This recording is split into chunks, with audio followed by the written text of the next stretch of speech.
Financial Modeling, Topic 1, Computing Historical and Theoretical Returns. In the last two sections, we calculated historical returns.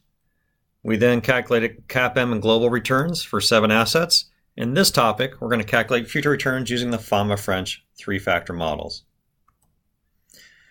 So the CAPM return we learned in the last section. The expected return of any asset I is the risk-free rate, which we proxied with the 10-year Treasury, plus beta, which is the slope of regression, regressing the returns of the stock against the market, excess returns, against the market risk premium. This is also called a single factor model, meaning that there's one risk factor, and that is the beta risk, the sensitivity to the market. However, I did mention there are several factors that have been found to be persistently driving stock returns, namely firm size. Small cap stocks have outperformed large cap stocks regardless of their beta, and the book value to market value of equity ratios. High book to market value stocks have outperformed low book to market. So the Fama-French model captures both these two factors, these last two factors, plus the market risk into a combined model.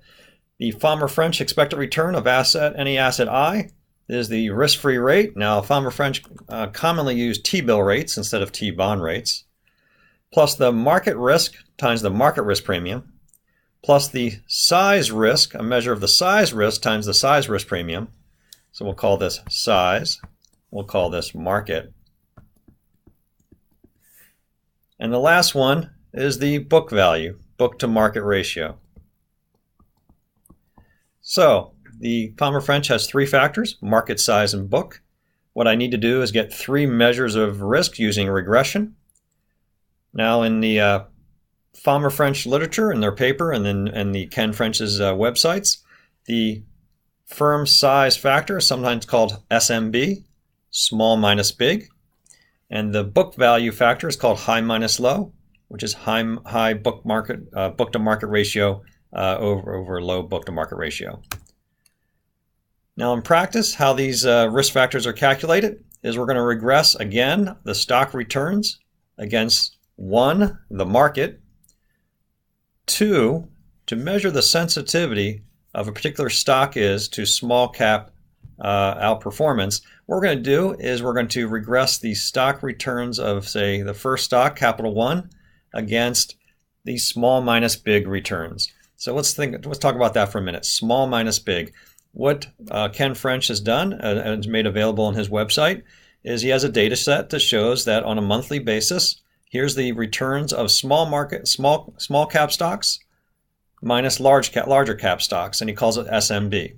So we're going to regress the returns of Capital One against the market, SMB, and then also we're going to regress returns against the outperformance of high book to market stocks, HML, high minus low. So let's look at the data.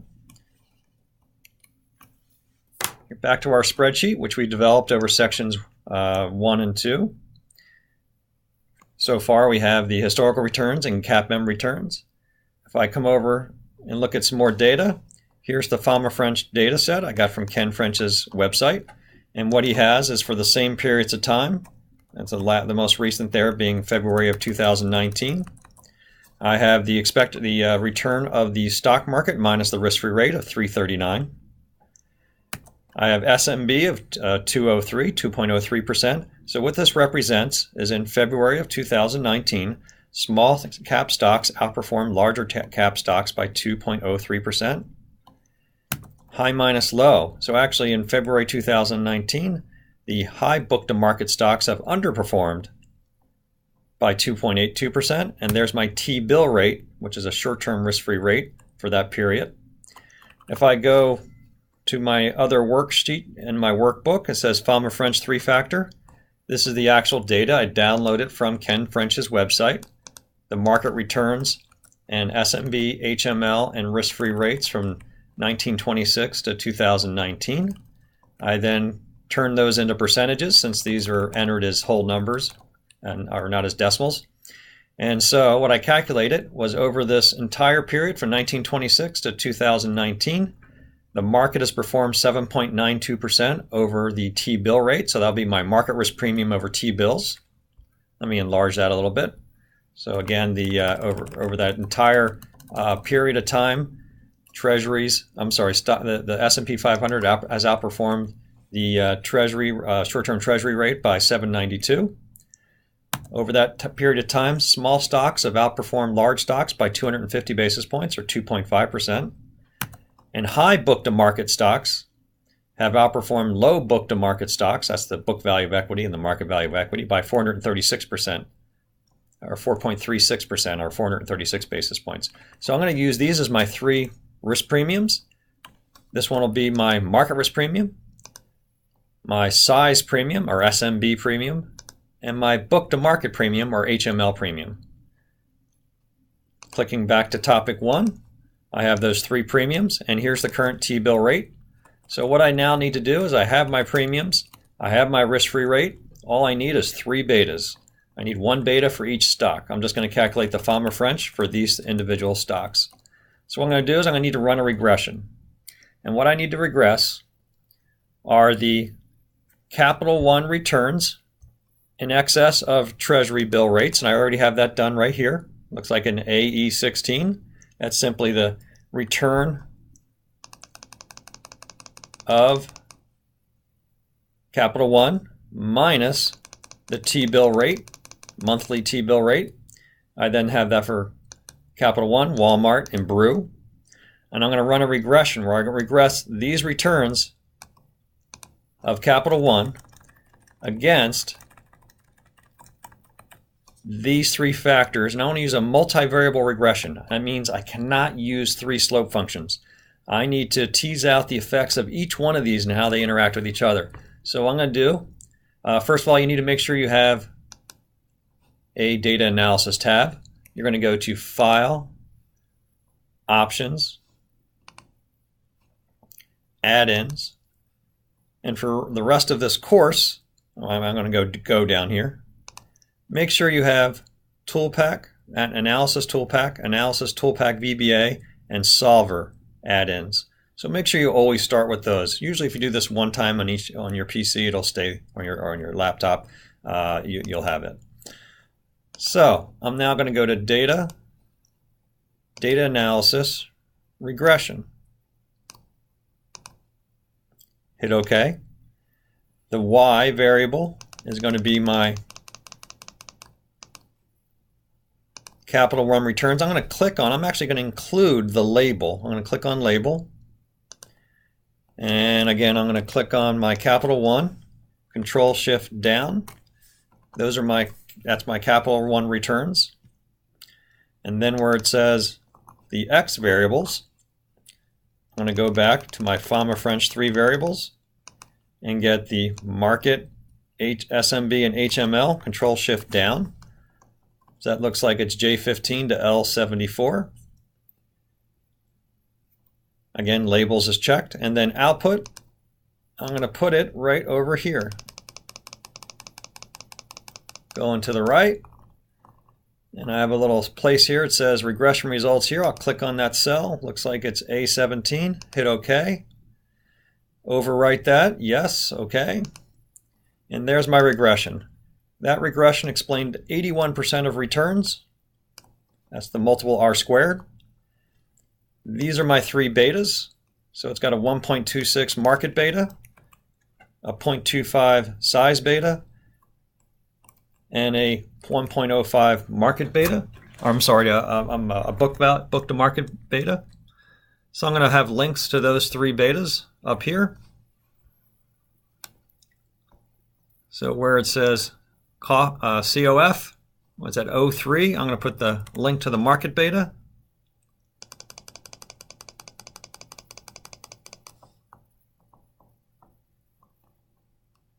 $1.26. I'll then copy that down 2 more times. That'll pick up my other betas. So you can see that the market beta is 1.27, the size beta is 0.25, and the book to market is 1.05. The R squared was at 81%, that multiple R squared. So you can always see when you add more variables, you're going to explain more variation in returns. And now I can do the Fama-French formula.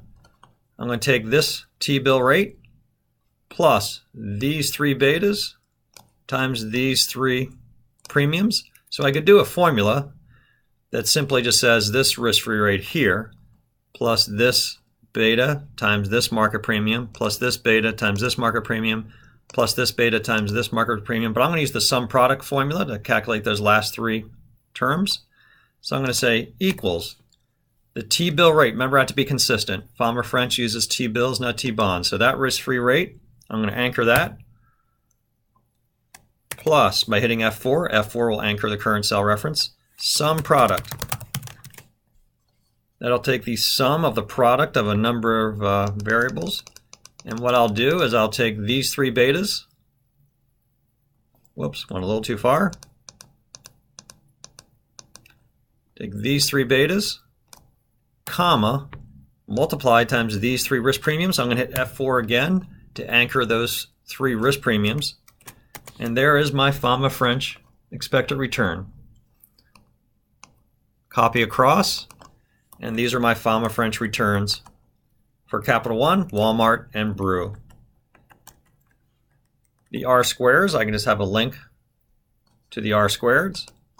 Now notice the reason why the last 3 stocks were able to calculate is I have already filled in or completed the regressions for the last 2 stocks and got the betas. So let's take a look at the final results, which are summarized over here. These are the market betas for the 3 stocks. They're kind of similar to the betas we used in CAPM. And then we have SMB, the size variable risk factor. HML, that high minus low book to market, that's my book to market sensitivity.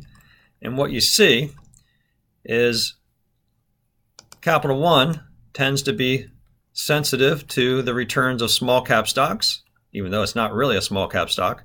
HML or Capital One also is also sensitive to high book to market. So you wind up with these 3 positive betas times these 3 positive risk premiums, and that tells me that Capital One should have a high expected return. And I just did some intermediate calculations. Again, the Fama-French Capital One return is 17.43. It has 4 components: the risk-free rate plus market times market risk premium plus size beta times the size risk premium and book to market premium times the book to market beta. Capital One has 3 positive betas, and it tells me that it's sensitive to all 3 risk factors, therefore it should be a higher return. This is opposed to Walmart. Walmart has low market risk, has a very low SMB beta, negative, so small minus big. So that tells me that Walmart is probably very big. And I do have some data here to show that it has a $291 billion market cap. Again, small caps tend to be under $2 billion. It also has a negative coefficient related to book to market. And you do see that Walmart does have a low book to market ratio. I'm sorry, it has a low book to market, not a high book to market. So those 3 factors, a low market beta, a negative beta to size, and a negative beta to book to market, is driving down the expected return of Walmart. Brew is somewhere in the middle there. Brew is a small cap stock. It has only $284 million as the market cap. Has a relatively low book to market ratio, and has a relatively low market beta. Therefore, if you add up those components, Brew's return are relatively high, 9.94%, because it's a small cap. It's sensitive to small cap returns, which maybe means it's a small cap stock, and it's relatively sensitive to high minus low book to market returns. I wanted to point this out, that it's kind of an odd model in its implementation. It does make sense that we're trying to capture the size and book to market risk factors, but we don't measure them directly. In other words, we never actually look at the actual market cap or the book-to-market ratio when calculating the Fama-French three-factor model. What we just do is see if the returns of that stock are sensitive to small minus big returns or high minus low book-to-market. And if they are, we kind of infer that they have that risk characteristic. Therefore, we get our expected returns for Fama-French.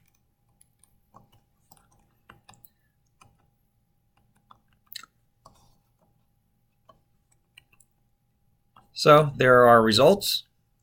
There's the regression results that we did when we ran the regression. I provided the last two regressions in your start file. We ran our regression of our Y variable being the individual stock returns, the X variable being the three contiguous Fama-French factors, and we placed the output here and calculated our returns. Now the advantages of Fama-French three-factor is they're going to have a higher R squared.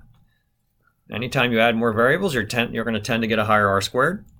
And it also accounts for those additional risk factors, in particular book to market and size. The disadvantages, we're not sure exactly why firm size and book to market ratios matter. Also, there's a lot more I call model risk in the Fama-French model. We now need to come up with 3 betas and 3 risk premiums instead of just 1 for the CAPM.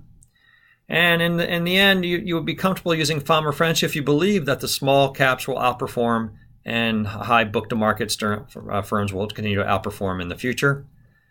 A couple technical notes. When you redo the regression for Fama-French, you're going to regress the excess returns, or you're going to excess returns of the stock against the excess returns of the market, meaning subtracting the risk-free rate. But you do not subtract the risk-free rates from SMB and HML. They're already a difference. Also, when calculating the Fama-French betas, you cannot use 3 slope functions or 3 individual regressions. You must use Excel's data analysis regression function tool and regress all 3 variables at the same time. And in using Fama-French, we use the current risk-free rate, just like we did in CAPM, to calculate the final return. So, in this topic, we've calculated the Fama-French expected returns, and in the next topic, we'll move on to fundamental analysis returns.